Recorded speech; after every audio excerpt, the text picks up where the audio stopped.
జై బాబా మెహర్ తేజస్వి. జై బాబా మెహర్ శ్రావ్య, ఎలా ఉన్నావు? నేను బాగున్నాను. నువ్వు ఎలా ఉన్నావు? బాగానే ఉన్నా. ఏమైంది? నాకు నీ మొహంలో ఏదో దిగులుగా అనిపిస్తుంది. అదేం లేదులే, నేనేదో ఆలోచిస్తున్నా. ఏంటది? అదా, నా పేరు నా పేరు చెప్పు. తేజస్వి. అబ్బా అది కాదు, ఇందాక పిలిచావు కదా పూర్తి పేరు, అది. మెహర్ తేజస్వి.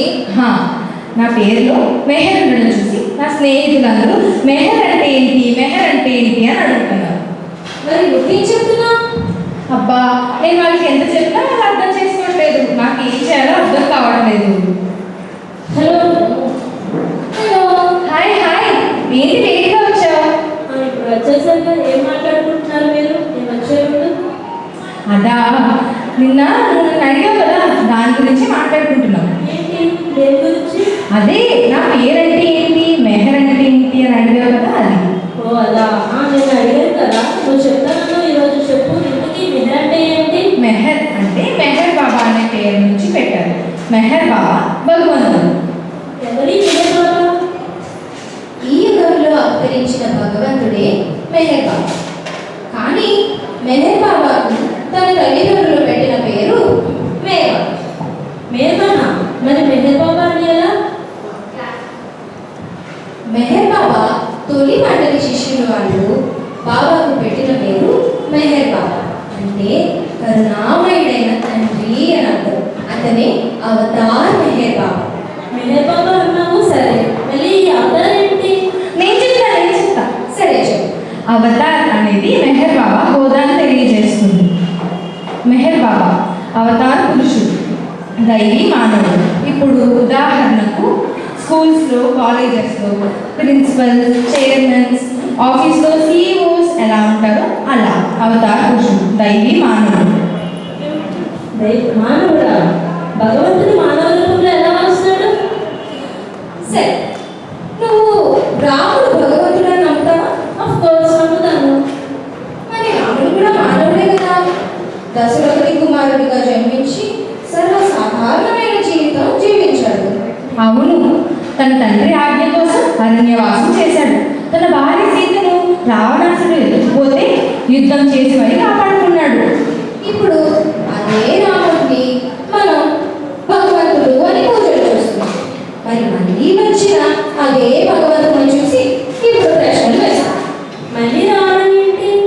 అదే కృష్ణుడు చెప్పాడు కదా భగవద్గీతలో. చెప్పు.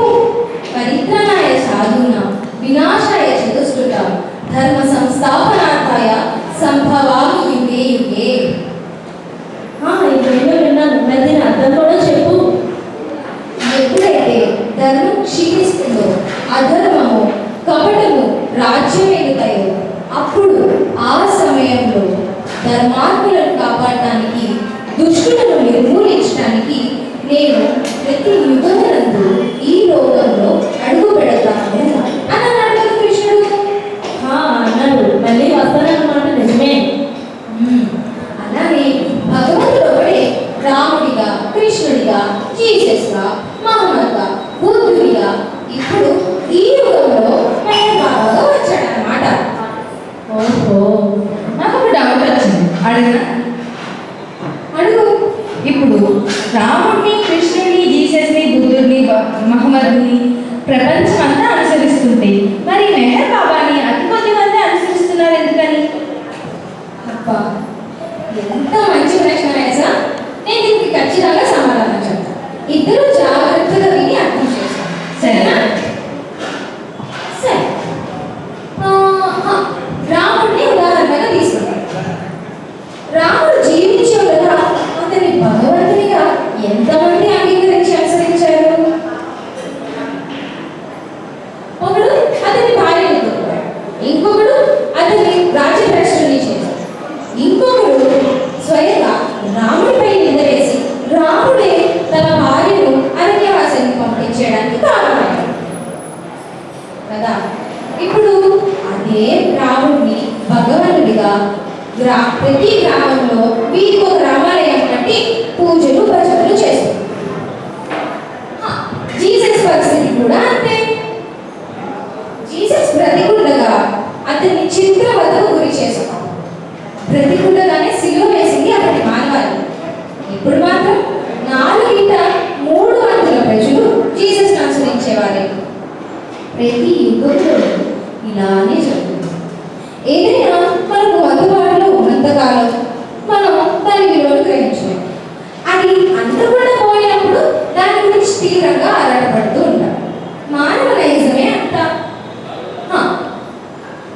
ఈ సందర్భంగా బాబా చెప్పిన మాటలు గుర్తు చేసుకుంటాం.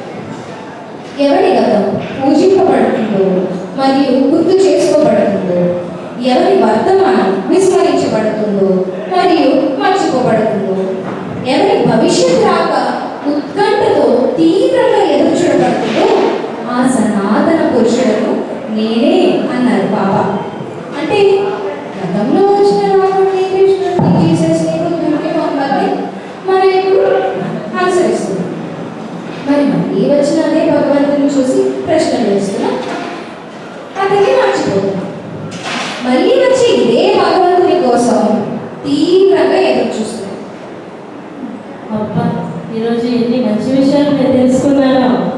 అవును, ఈసారి నన్ను ఎవరైనా ఏమైనా అడిగినా వాళ్ళకి అర్థమయ్యేలా ఎలా చెప్పాలో నాకు అర్థమైంది.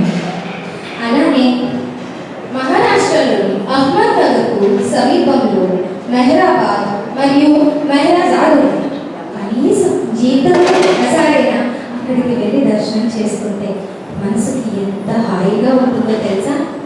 పైగా మన కాకినాడలో కూడా రామారావుపేటలో అవతార్ మెహర్ బాబా కేంద్రం ఉంది. ప్రతి ఆదివారం 6 నుండి 8 గంటలు సాయంకాలం మనకి బాబా భజనలు, ప్రేయర్లు, రీడింగ్ ఎంత బాగా జరుగుతాయో తెలుసా. పైగా సోమవారం నుండి శనివారం వరకు సాయంత్రం 6 నుండి 7 వరకు బుక్ రీడింగ్ జరుగుతుంది. అంటే గ్రంథ పఠనం జరుగుతుంది. సరే, సోమవారం నుంచి శనివారం వరకు రాలేకపోవచ్చు. ఆదివారం మనకి ఎలాగో సెలవే కదా. కనీసం మనకున్న ఆదివారంలో 24 గంటల్లో 3 గంటలైనా మనం బాబా కోసం కేటాయించాం కదా. ఆ భగవంతుని కోసం కేటాయించవచ్చు కదా. అవును, తప్పకుండా కేటాయించు. సరే సరే, మొదటి టైం అవుతుంది. మన ఇంటికి వెళ్ళి మళ్ళీ తెలిసినప్పుడు ఇంకొన్ని విషయాలు తెలుసుకుందాం. సరేనా? సరే.